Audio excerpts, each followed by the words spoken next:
Governor Ron DeSantis has officially signed into law the Parental Rights in Education bill, which prohibits teachers from preaching transgenderism in kindergarten through third grade classrooms. The law is extremely popular among voters, more than 60% of whom support the law. But it's extremely unpopular among the degenerate perverts who rule over us. The Walt Disney Company, a corporation exclusively focused on entertaining children, is furious that 5-year-olds won't be taught transgenderism in Florida schools. Disney told the Daily Wire that, quote, Florida's HB 1557, also known as the Don't Say Gay bill, should never have been passed and should never have been signed into law. Our goal as a company is for this law to be repealed by the legislature or struck down in the courts. And we remain committed to supporting the national and state organizations working to achieve that. In other words, this $200 billion kids programming company is going to focus its vast resources on undermining parents and peddling transgenderism to kids. President Biden promised to take the full force of the federal government and devote it to undermining Florida parents, claiming that supposedly transgender first graders, quote, deserve to be affirmed in the sexual delusions planted in them by creepy teachers. And not to be outdone, Nancy Pelosi has claimed that, quote, this cruel legislation is an affront to our nation's cherished values and sends a harmful message to our children. But contrary to whatever Nancy Pelosi might think, convincing 5-year-olds to chop off their genitals does not rank among our nation's cherished values. It never has. It does not now. And I certainly hope it never will. It's sick. It's downright demonic. And the vast majority of Americans know it. Unfortunately, the people who control almost all the power in this country support it. And the fight for parents' rights to protect their kids from these psychos is just getting started. I'm Michael Knowles. It's The Michael Knowles Show.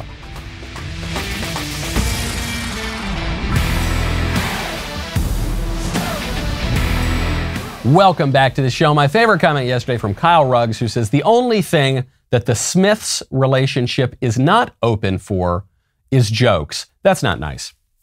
That's not nice. It's true and it's harsh, but it's not nice. Okay. Do you know what is nice though? Fabric. Right now, go to meetfabric.com/Knowles because you love your kids. I love my kids. I'm a man with one young son and another one on the way. And kids are wonderful and kids are expensive. With Fabric, protecting your family with term life insurance is not expensive. It's surprisingly affordable and you've got to do it. It is the responsible thing to do. You've got your kids. You want to make sure they're protected. God forbid something happens to you. Fabric was built specifically for parents to help you manage your family's financial future like a parenting pro, stress-free. Fabric's new lower prices mean significant savings over other providers with great policies like $1 million in coverage for less than $1 a day. Do it right now. Do not put it off. It takes less than 10 minutes to apply. It is so important to protect your family. Do it. You do it in just 10 minutes. Apply today at meetfabric.com/Knowles. That's MEET fabric.com/Knowles to start protecting your family today. Meetfabric.com/Knowles. Fabric Insurance Agency. Policies issued by Vantis Life. Not available in New York and Montana. Prices subject to underwriting and health questions. Ron DeSantis, governor of Florida, best governor in America, he is handling the parental rights in education controversy as best as he possibly could. He's handling the sloganeering from the Democrats, the crazy "Don't Say Gay" slogan that has nothing to do with the bill. He's handling the immense pressure from woke corporations, including Disney, including corporations that are really prominent in Florida. He's handling the pressure from the federal government exactly as he should. And what is his response? His response is stand firm, don't back down, and tell your opponents to pound sand. We will continue to recognize that in the state of Florida, parents have a fundamental role in the education, healthcare, and well-being of their children. We will not move from that. I don't care what corporate media outlets say. I don't care what Hollywood says. I don't care what big corporations say. Here I stand. I'm not backing down. Here I stand. I'm not backing down. Not only is this the right thing to do because it is a national scandal that these creeps are being allowed to indoctrinate 5-year-olds in transgenderism. Not only is DeSantis doing the morally right thing, he's doing the politically smart thing. He's doing the only thing that will not destroy his political career. So often, the squishes believe, gosh, I was standing firm on not letting these creeps trans the kids, but then I got a call from the big corporation. Then I got a threat from the federal government. Maybe I'll back down a little bit. You saw this with Asa Hutchinson in Arkansas. You saw this with Kristi Noem in South Dakota, although she then flipped her opinion. Initially, she was going to let dudes compete with women in girls' sports in college presumably because some corporate leaders called her, and then she realized that was destroying her political career, so then she's tried to reverse course. DeSantis is standing firm because it's the right thing to do, and in this case at least, the right thing to do is the politically smart thing to do. What the libs are telling us on this transing the kids issue is that it's not happening. It's not happening. The Florida Don't Say Gay bill, which is really the parental rights and education bill, which really just says that you can't teach 5 to 9-year-olds about transgenderism and creepy sex stuff. They're saying it's not happening. It's not real. It's addressing a problem that does not exist. Oh, okay, great. Well, then what's the big deal? If it's addressing a problem that does not exist, then why are you so insistent that we repeal the bill? It's okay. It's not going to have any effect, right, Democrats? No, what the Democrats are saying is it's addressing a problem that does not exist, and it's really good that it does exist. What? We're not transing the kids in kindergarten, and it's essential that we trans the kids in kindergarten. Which is it? They're speaking out of both sides of their mouths. Well, we've got the receipts. We know that this sort of thing is happening. There's a story out of the Austin Independent School District. So this is not just Florida. This is now in Texas. Texas is supposed to be a very conservative state. In the Austin Independent School District, a teacher has sent some internal messages that were obtained by one of our favorite Twitter accounts, Libs of TikTok, which reveal that she is preaching LGBTQIA, LMNOP stuff in the classroom, and transgenderism specifically in the classroom, and that 20 of this teacher's 32 fourth grade students have come out to her as queer.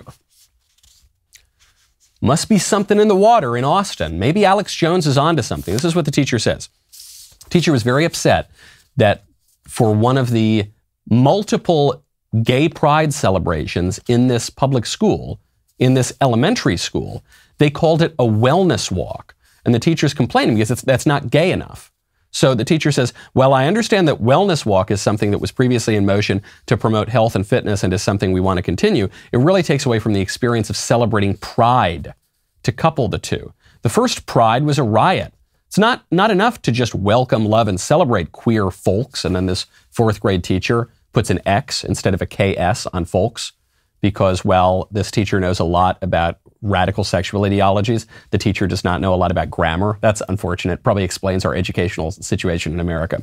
Your allyship should always lead you to activism, speaking up and fighting for what's right, even when it feels uncomfortable. We can't choose in and out of our protest spaces. Okay, so saying that the gay pride parades taking place in the elementary school they're not radical enough. So we need more explicitly sexual parades in the elementary school. And then here's the kicker. Out of the 32 students that I teach, 20 of them are LGBTQIA+ and have come out to me.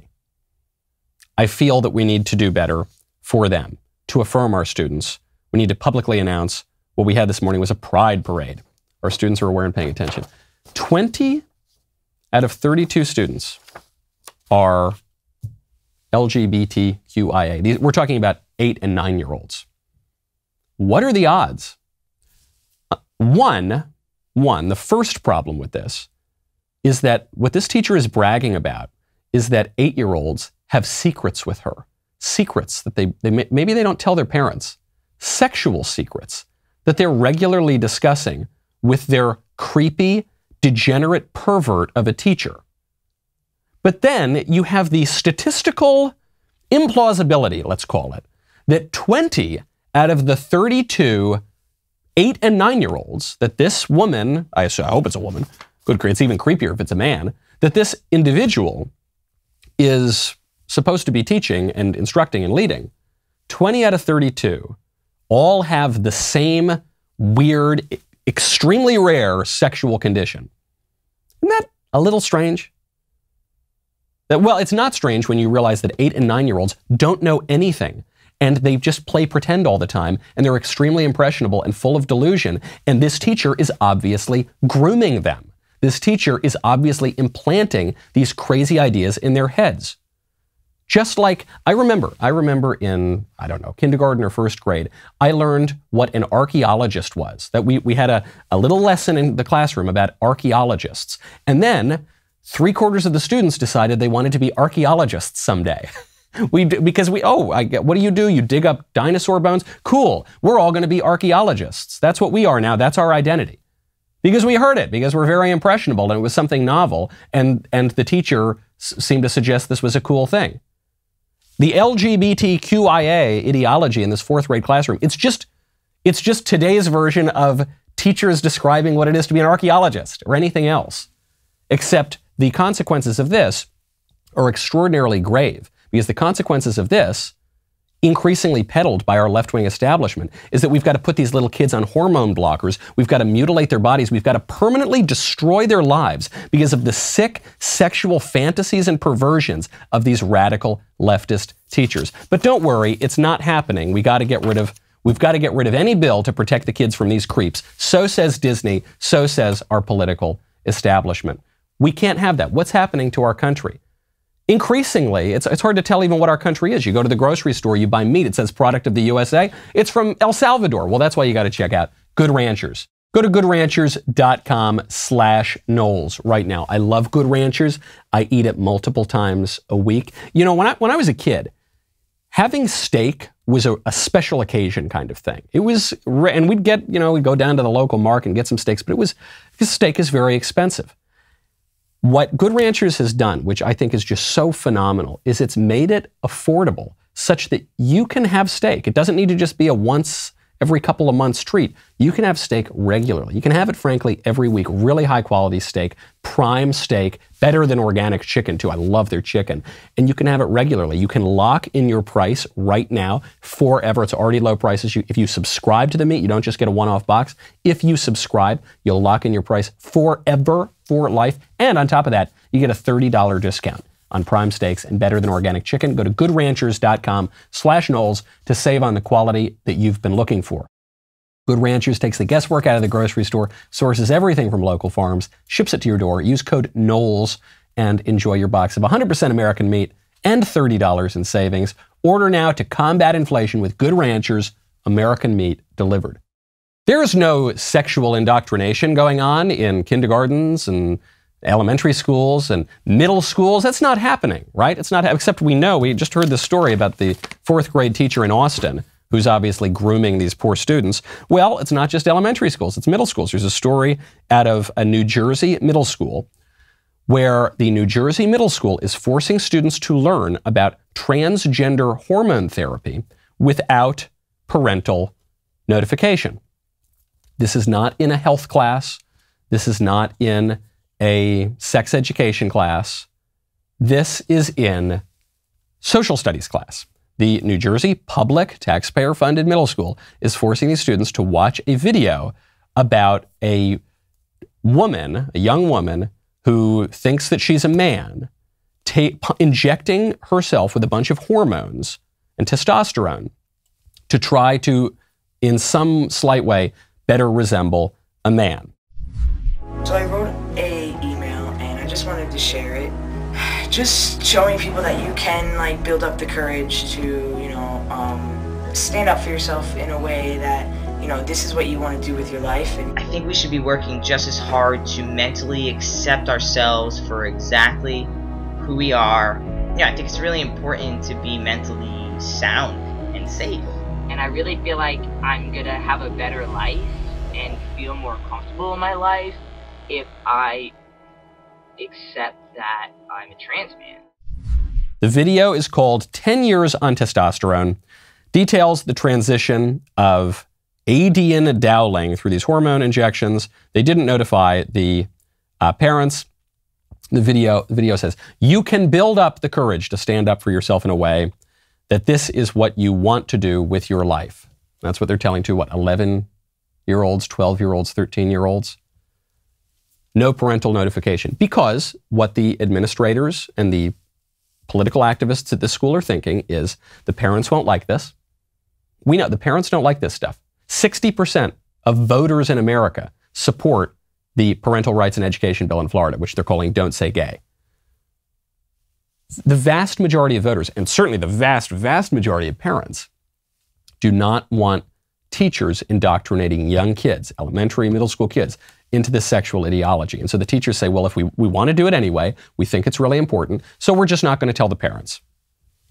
We're not. And why do they want to do it?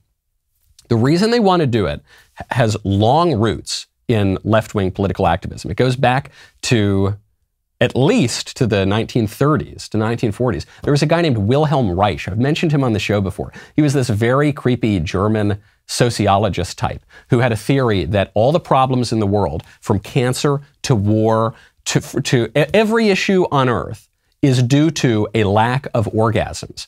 And so people need to have more sex with all sorts of people, maybe with themselves. They need to just have sex all the time, and that will solve the problems in the world. He created this bizarre pseudo-scientific device called the orgone accumulator. The orgones, he believed, were these sort of mystical sex energy molecules that powered the whole universe. And he had this orgone accumulator box that very intelligent, popular left-wing people purchased. J.D. Salinger, author of Catcher in the Rye, the Norman Mailer, all sorts of people were, Woody Allen actually made fun of this as the orgasmatron.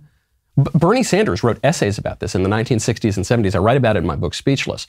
He wrote all of these essays about how we need to make younger and younger people more comfortable with their sexuality. He talked about little kids being comfortable with their sexuality because sex, the one thing that Wilhelm Reich and all these creeps got right is sex is very powerful. It is really important to human nature. It drives a lot of our desires and our instincts. And so if you can shape sex in really impressionable people, you can more easily mold them. You can more easily control them. So they're doing it in elementary schools, they're doing it in middle schools, they're doing it in high schools. There is a high school in Massachusetts that is teaching transgenderism, the idea that men can become women magically or that men secretly are women, that is teaching that as fact. Now, one of the arguments you hear sometimes is, well, we shouldn't teach this stuff in elementary school, but it's okay to teach it in high school. Right? Actually, this is kind of the argument behind the Florida bill. The Florida bill says you can't teach this crap to kindergarten through third graders, but older students, they can be taught this. But of course, they shouldn't be taught this. The idea that a biology class is teaching that men can secretly be women is contrary to the most basic elements of biology. It's just a lie. The students who are in this class are receiving a really bad education that's filling their head with lies and delusions that can be personally destructive to them and also just leave them ignorant. Not even just ignorant, but it'll leave them being absolutely confident, knowing things that are simply not true. This is according to the New Boston Post. It reports that Needham High School in Needham, Massachusetts, is teaching kids in biology class that humans who change their gender as though such a thing were possible are no different than animals or plants who naturally alter their body composition for the survival of their species. According to the report, this biology class also requests that students not use gendered language, so don't refer to him and her, that would be very, very wrong, during the section on genetics in order to create an inclusive classroom. So they're saying that for certain animals and certain organisms, really, for certain organisms, sex is a little more ambiguous. You've got asexual reproduction, you've got some examples of hermaphroditism in nature, and some can alter their sex to some degree. And they're saying, well, transgenderism is just like that. When a man lops off his genitals and pretends to be a woman because perverts filled his head with lies, that's just the same as some single-celled organism changing some aspect of its sexuality, right? Wrong. Of course, this is completely insane.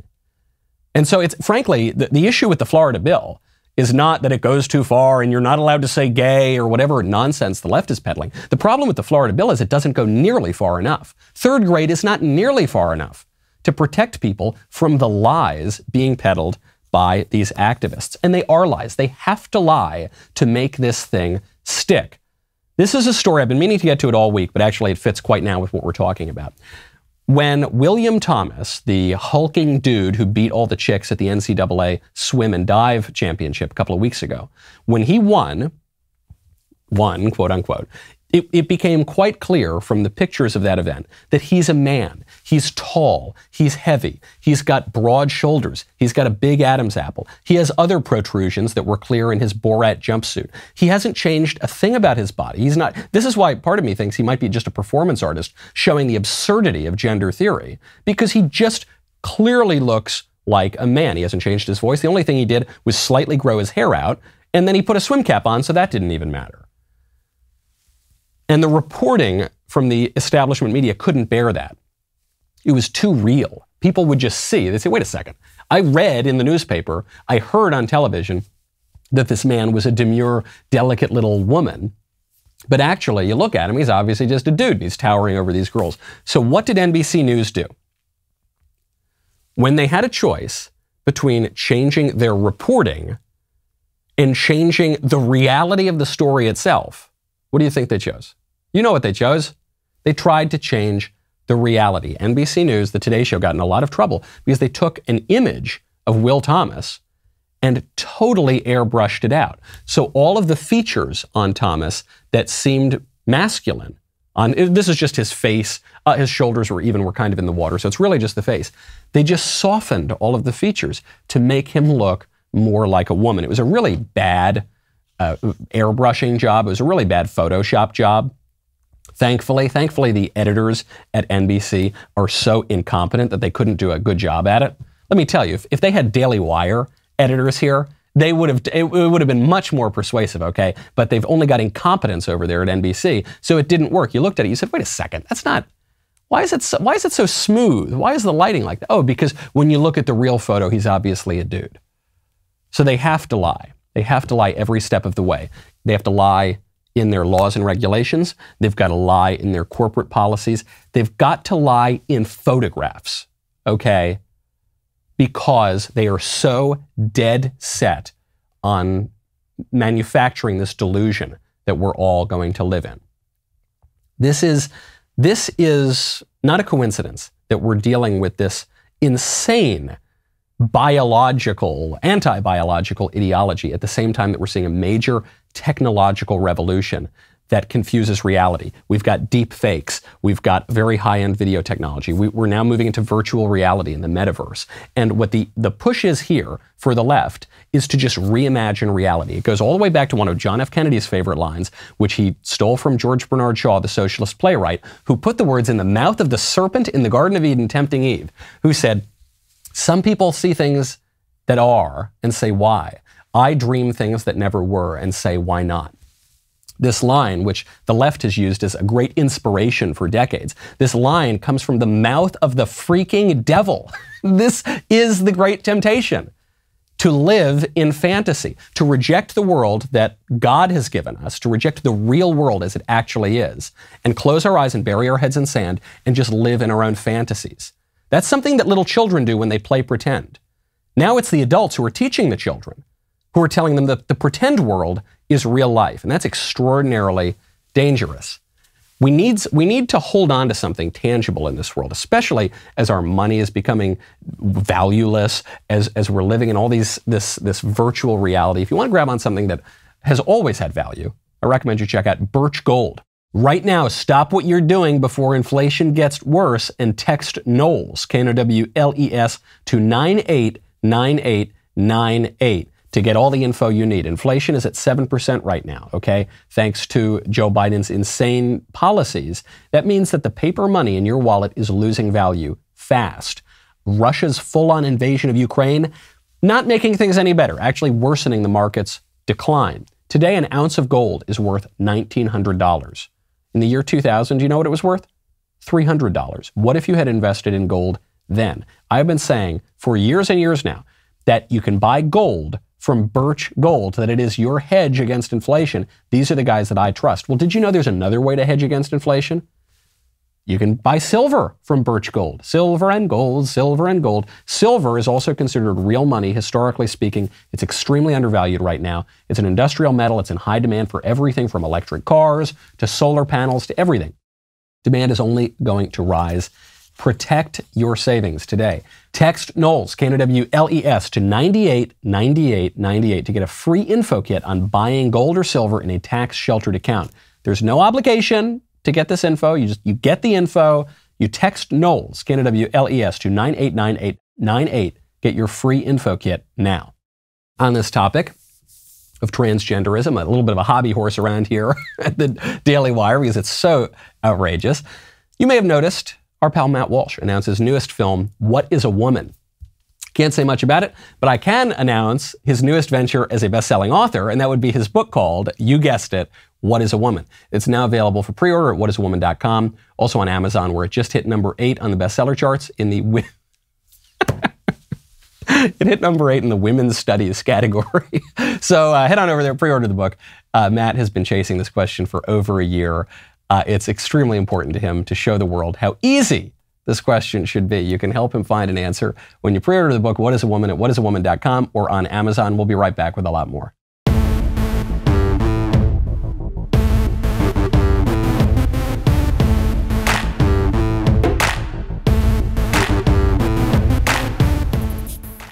Speaking of shaving men's faces, NBC News digitally shaved Will Thomas's face at the NCAA women's swim meet.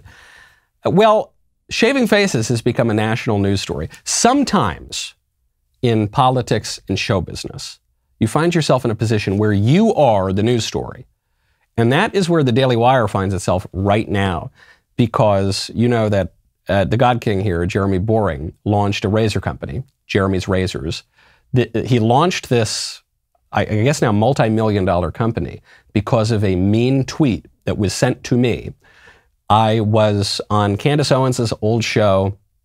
Candace made some point about transgenderism, actually. I agreed with it. And then a Twitter account with 2 followers that I assume is just a Democrat operative account came out and tagged Harry's and tried to get Harry's to cancel its sponsorship of my show. A sponsorship that began long after I appeared on the other program. Everyone knew my views on this subject. And Harry's Razors came out and said, well, this is terrible. We condemn these views. It's vile. It's awful. Basically insulting our entire audience and saying that they're condemnable, deplorable, irredeemable, bitter, clinging, awful people. And so we didn't like that around here. Launched this razor company, Jeremy's Razors.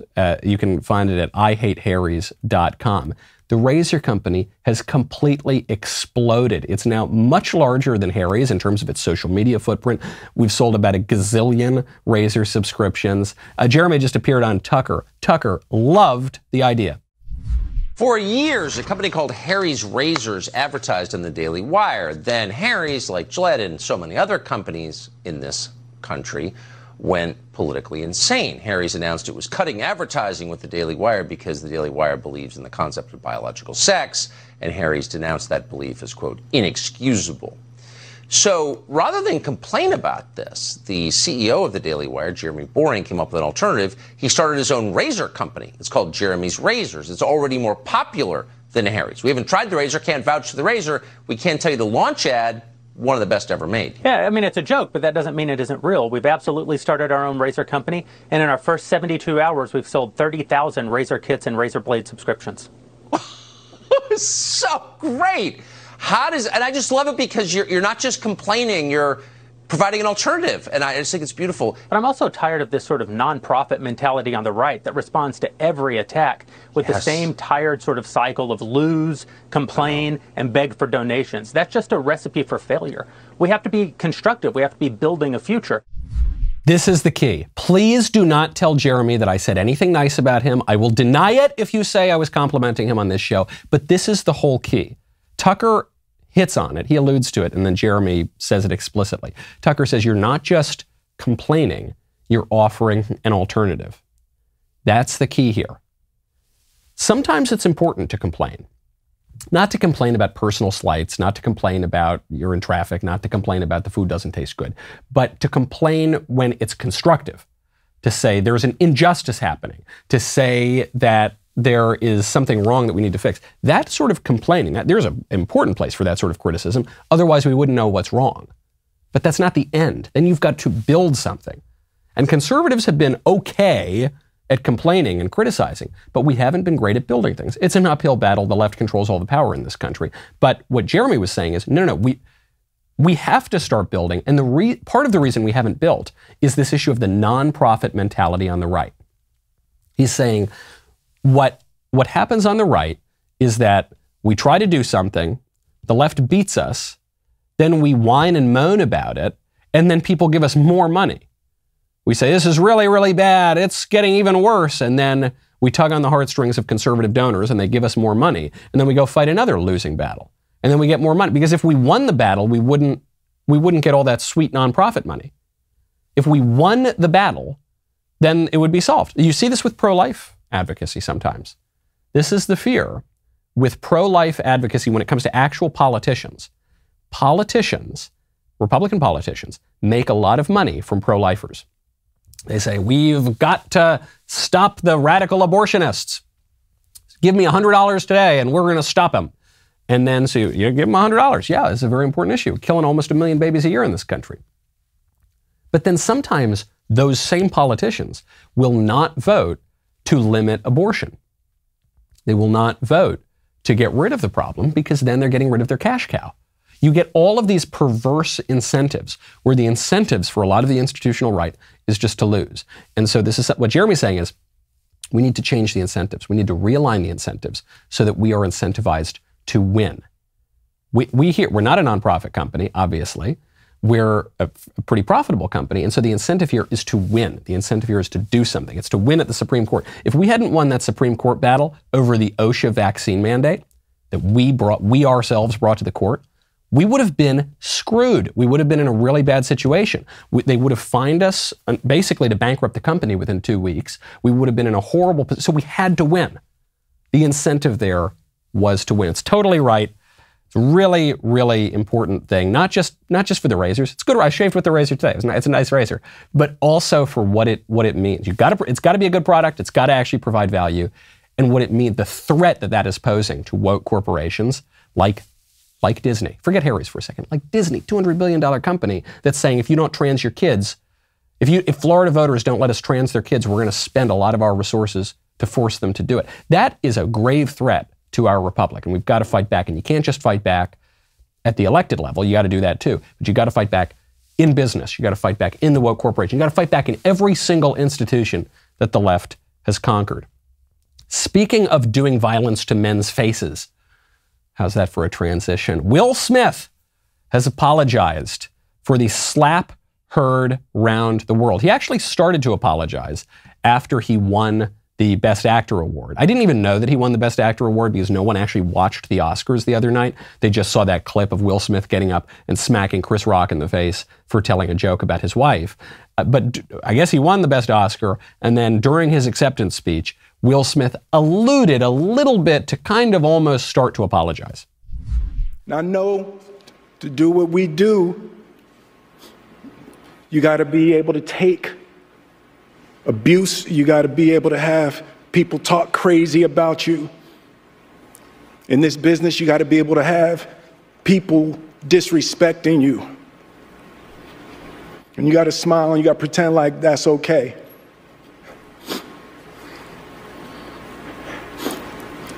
But Richard Williams, and what I loved, thank you, D. Denzel said to me a few minutes ago, he said, at your highest moment, be careful, that's when the devil comes for you. Really good advice, as is usually the case from Denzel Washington. Denzel Washington is an extremely smart guy. There was actually a clip of Denzel Washington. He is, I forget when this was a couple of years ago. Denzel was asked about some news story about him that was, I forget, it was something about his politics. He's always had a reputation as being a little more conservative than the rest of Hollywood, and he just completely scorched the left-wing media. There's been a lot of buzz about this fake news. You were the subject of a fake news story. Oh yeah, what'd they say? I was running for president? No, I voted. No, what'd they say? You switched your support. I switched, yeah. What do you make of all the fake news and it affects If you don't read the newspaper, you're uninformed. If you do read it, you're misinformed. If you don't read the newspaper, you're uninformed. If you do read it, you're misinformed. This is an old quote, though Denzel's, in recent years, is the one who's made it quite popular. And it's wrongly attributed to Mark Twain, which is funny because people who read that it's a Mark Twain quote in the newspaper are misinformed. But he's totally right. If you don't read the paper, you're uninformed. If you do read it, you're misinformed. He gives Will Smith this good advice. At your highest moment, that's when the devil comes for you. That's totally true. The devil is just waiting. The devil's a real person, okay? Antonin Scalia made this point in an interview with New York Magazine some years ago, about 10 years ago now, in which this silly New York Magazine reporter said, "Do you believe in the devil? You believe in heaven and hell?" He said, "I do. I even believe in the devil." Do you realize how out of touch you are with most of America? Do you realize how out of touch you are with most people throughout history? Most of whom have believed in the devil. As, Baudelaire says, the greatest trick the devil plays is to convince people that he doesn't exist. So Will Smith gets that. He starts to kind of almost apologize. Now he's issued a full-on apology to Chris Rock. He says, "I'm sorry. I shouldn't have done it. It was wrong." He posted it on Instagram. Now it's even more embarrassing for Will Smith because a clip has just come out of Will Smith on the Arsenio Hall show some years ago in which he himself makes a joke about a guy who is bald because he's got alopecia. He has a rule. The bass player, he got a rule. He got to wax his head every morning. That's a rule. He follows the rules, man. He follows the rules. Oh, these are jokes. Come on. See, you got too into the characters and got hurt. You gotta love Twitter. You gotta love the internet. There is a clip, there is a tweet, there is a post for everything. In this clip from some years ago, Will Smith makes almost the exact same joke about this musician that Chris Rock made about Will Smith's wife, and then has almost the exact same reaction as Chris Rock. Chris Rock reacts after Will Smith smacks him. Chris Rock says, "It's just a joke. It was a G.I. Jane joke. It wasn't that bad." And then in this clip on Arsenio Hall, Will Smith says, "It's just a joke. It's just a joke. Come on, man. I'm a comedian. I'm just an entertainer here."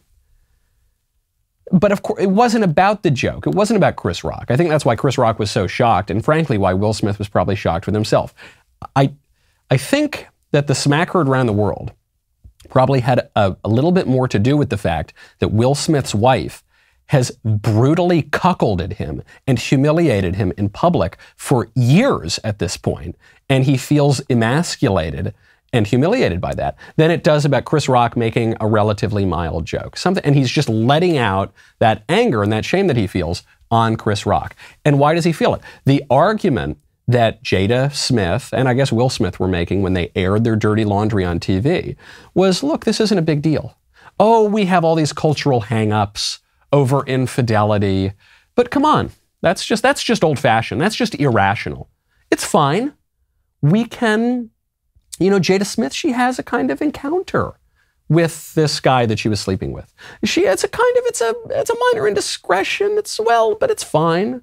And let's talk about this openly. There's no shame in that.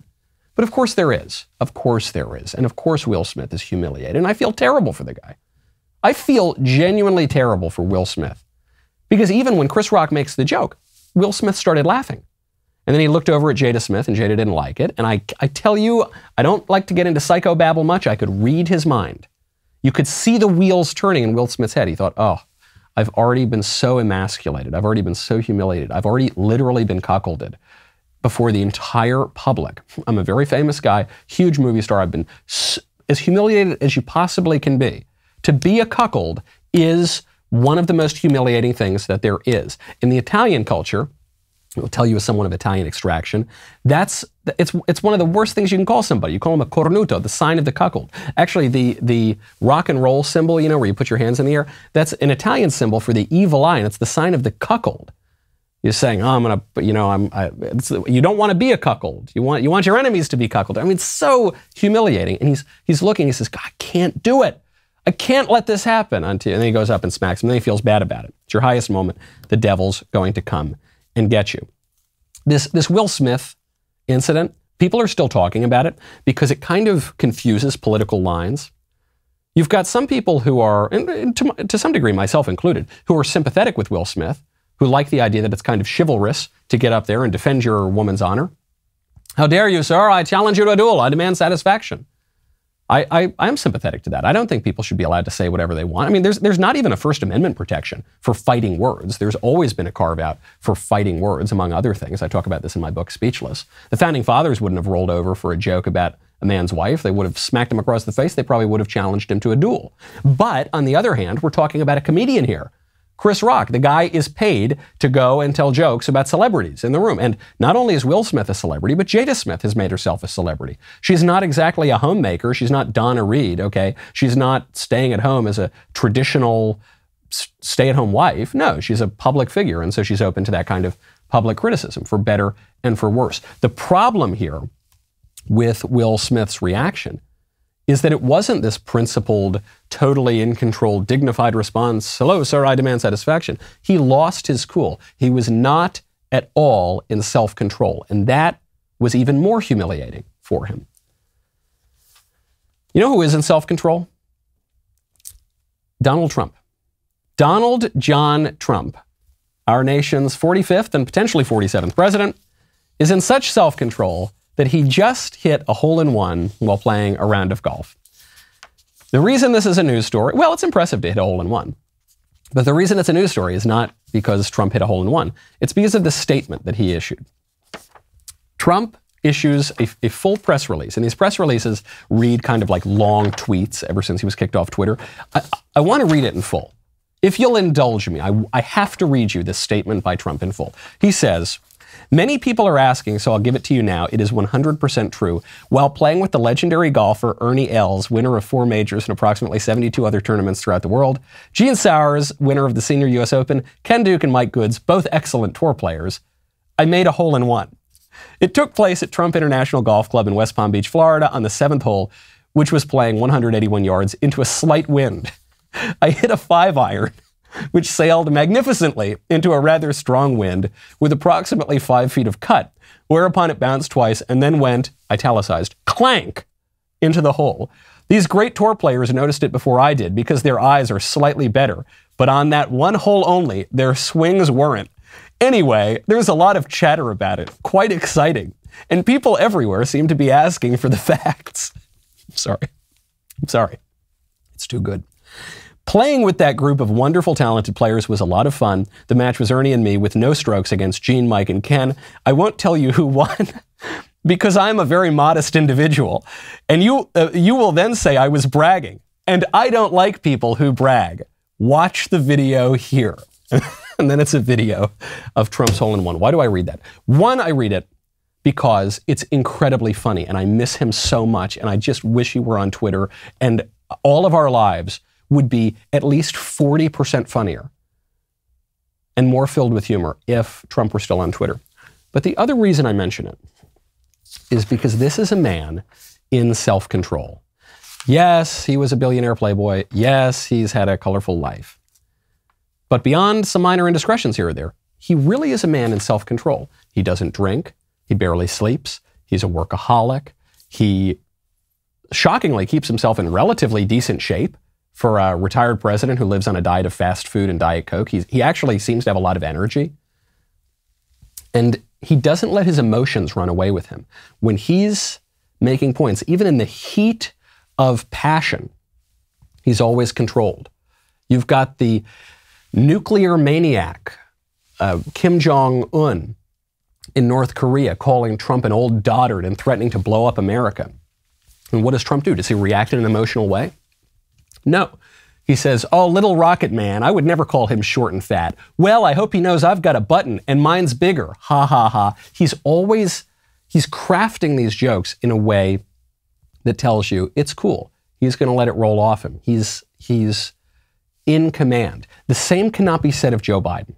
Joe Biden seems like a man who has no self-control at all. He's constantly contradicting himself. He's backtracking. He's walking away. He's mumbling. He's stumbling. He's getting really, really angry. And then in that one sentence, he'll get really angry and go into shouty Joe Biden, and then he'll kind of calm down and trickle off.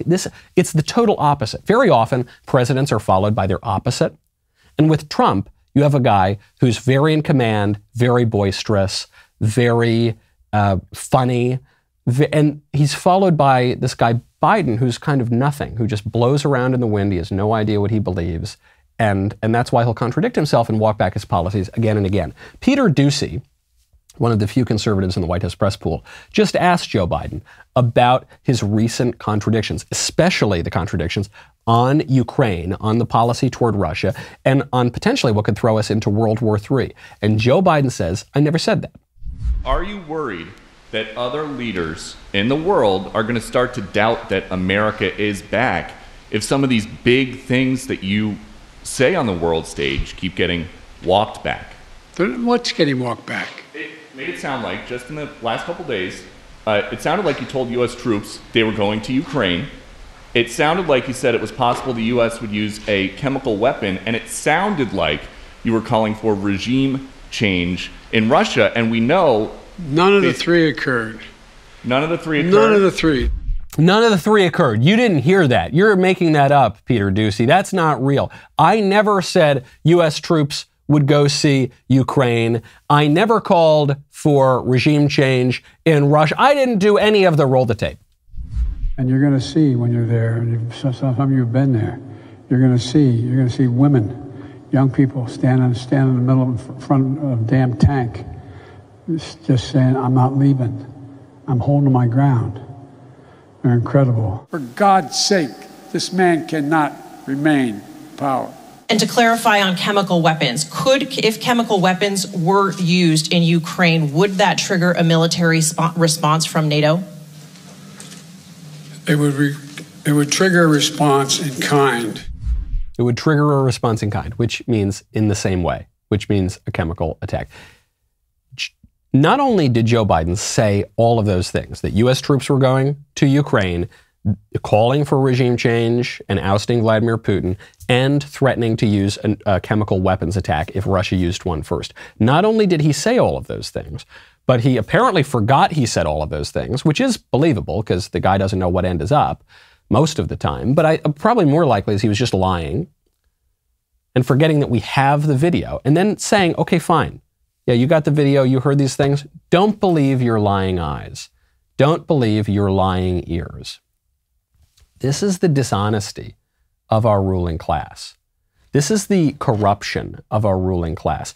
I don't think that the American people, broadly, are particularly radical. I don't think the American people are particularly corrupt. I don't think the American people are particularly vicious. Quite the opposite, actually. I think the American people are pretty virtuous, generally, pretty interested in honesty, pretty reasonable. You see this on the Don't Trans the Kids bill, right? The Don't Trans the Kids bill in Florida, that the ruling class, most Americans support that. Most Americans support securing our border. Most Americans support a sensible energy policy. It's just a huge gap between what the Americans, mostly Republicans, but a lot of Democrats, a lot of independents, a lot of moderates too, what they want, which is normal, ordinary, good stuff, and what our psychotic ruling class wants at this point, okay? That is the battle. Can we wrest power back from the small group of lunatics who are ruling us? The next 6 months, 12 months, looking into 2022, looking into 2024, that is what's going to tell us. Do we have the self-control? Do we have the poise? Do we have the confidence and clarity of vision to take our country back? Or has the left already won? I'm Michael Knowles. This is The Michael Knowles Show. See you tomorrow.